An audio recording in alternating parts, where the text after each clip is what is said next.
अस्सलाम वालेकुम। मैं हूं आपका होस्ट अब्दुल गफ़्फ़ार और आप देख रहे हैं मेरा यूट्यूब चैनल जमाल कमाल इलेक्ट्रिक 123। जी, आज हम ये वायर है हमारे पास ओसाका केबल की, ओसाका पाकिस्तान, इसके मेजरमेंट करेंगे और इसको आग लगा के चेक करेंगे कि आया कि ये हीट प्रूफ है कि नहीं है। ठीक है, तो चलिए इसको पहले इसका कवर ओपन करते हैं।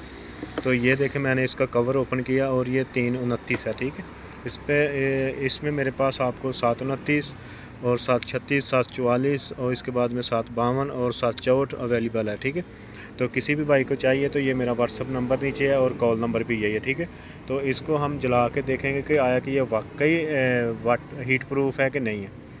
तो ये देखें, मैं इसको लाइटर के साथ आग लगा के चेक कर रहा हूँ।